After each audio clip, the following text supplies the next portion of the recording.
why'd I do that? Why'd you freeze up like that? You just gonna hit it with your creepy window game, or y'all talking? Mostly creepy window game. You know, I seen better car accidents, man. I mean, no survivors, except for the dude that was pulling himself out of the wreckage with nubs where his hands used to be. He was still on fire. Beats premieres on Netflix June 19th. Please welcome Anthony Anderson.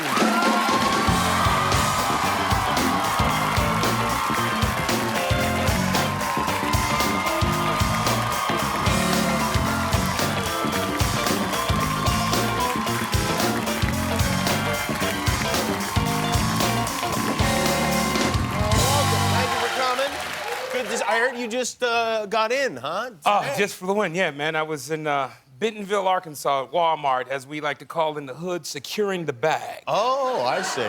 Yeah. It's, Gotcha. It's crazy, man. I got off the airplane, walking out to the car. Older gentleman, maybe in his late 50s, walked past me, smiled, and first words out of his mouth, "You're gaining your weight back." What? And I was like, damn, you can at least say good morning to me before you call me a fat ass. What goes through people's heads that they think that's a nice thing to say to a stranger? I don't know. He gave me a complex, so... Yeah, you've been thinking about it, I've been thinking about it for the last 12 hours, Boy. Yeah. It's crazy. Well, by the way, I just want to mention what a great job you did playing Henry Jefferson on All in the Family. Thank you. Thank you. That's Norman Lear special that we did. Yeah.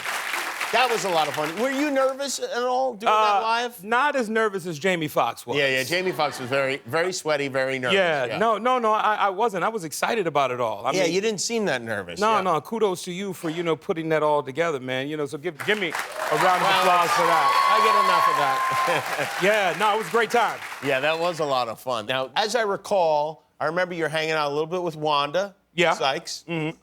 You were hanging out with Jamie. Yep. And Woody Harrelson. Yep. And you guys were, whose car was that? That Lamborghini that was in the parking lot? You know what's crazy? Jamie came to work one day in this classic Rolls Royce. And I was like, yo, I'm doing well right now, Jamie. Yo, what kind of car is that? Mm-hmm. And he was like, oh, I'll have my car guy come. You talk to my car guy. Oh, uh-oh. And I was like, all right. He said, no, he'll give you a great deal. I was like, okay. So the next day, he had his car guy come by. And his car guy showed up in a canary yellow $3.5 million Lamborghini. I have a photograph of that Lamborghini. There it is. That right there. That's the car guy? That's the car guy right there, RD. Trustworthy. Yeah, no, yeah. I don't know. I didn't get his permission to show this on the air, so I don't know if he has open cases or warrants right now. But he brought that car, man, and allowed Woody and I to test drive it. Oh, he let Woody drive it? Yeah, man, and Woody wasn't in his right mind. You know what I mean? I would not let Woody drive this car. What was it like driving this car? Yeah, first off, I could barely fit. But it was great, man. Woody drove it around the lot, and so when he brought it back to me and allowed me to drive, I said, yo, can I take it on the street? Yeah. He was like, yeah. So, security has the arm. I was like, don't worry about it. We'll drive under the arm. So we just drove under the arm. Oh, wow. And I did about 90 miles an hour and got a little scared just because it was a straightaway on Pico and Motor in the city. And we brought it back, man. And, what does a car like this cost? Did you I know, I ask? said $3.5 million. It is? Oh, it's $3.5 million? Yeah, it's all carbon fiber. I don't care what it's made I'm just telling you what the dude told me. Okay. Carbon fiber, and I think they only made 400 in the world. Yeah. Wow, and they sold those. I can't even imagine how nervous I would be driving a car that was worth $3.5 million. Will you be Are you interested in one of these? Jimmy, I just told you I couldn't get in or out of the car. No. Okay. No. We'll get you into something else. I'll buy a Yugo.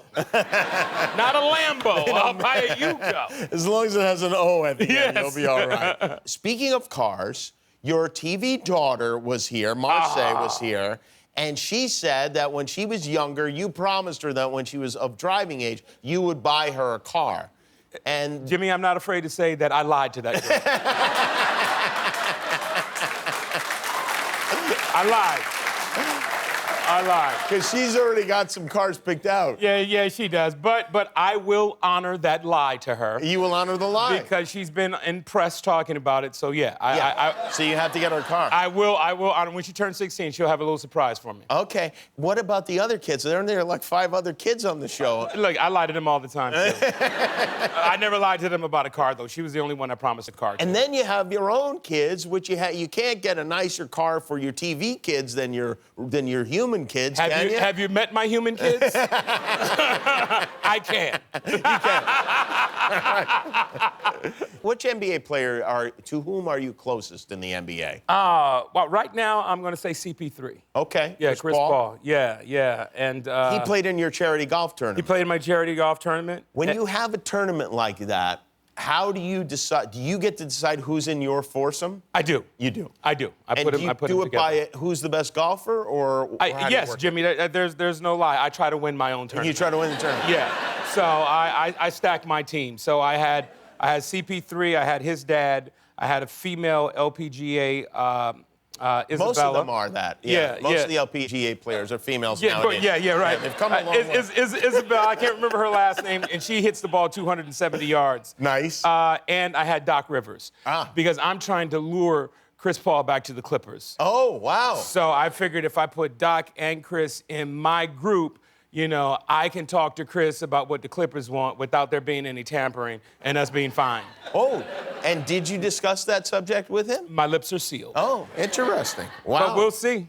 Yeah, we will see, I guess. Yeah, we'll see. Are you a basketball player yourself? Not anymore. No, okay. Yeah. This movie, you are getting great reviews for this movie. And are you critical of yourself when you watch something like this? I am. And it's crazy. This movie and the character that I portrayed on The Shield, Antoine Mitchell, were the only 2 times that I've actually looked at myself and was like, damn, I'm pretty good. Really? Those are the only 2 times? Yeah, those are the only 2 times. Every time else, I sit and watch. I was like, oh, okay, that's cool. All right, you guys like that? That's funny. But this character Romello in Beats. Romello, yeah. Yeah. After they screened it from me, and I was like, I'm pretty good in this film. You know what? It would be a smart thing. Thank you. Not that Netflix needs my help, but if I was them, on the poster for the movie, I'd put Anthony Anderson says, I'm pretty good. Of course, I'm biased, All right, but when it's we the come truth. baget, we're going to find out how good you are at shooting a basketball. Prepare to because get when wet. we come back, we go in the dunk tank to play Sink or Swim. Anthony Anderson, his movie Beats, premieres June 19th on Netflix. We'll be right back.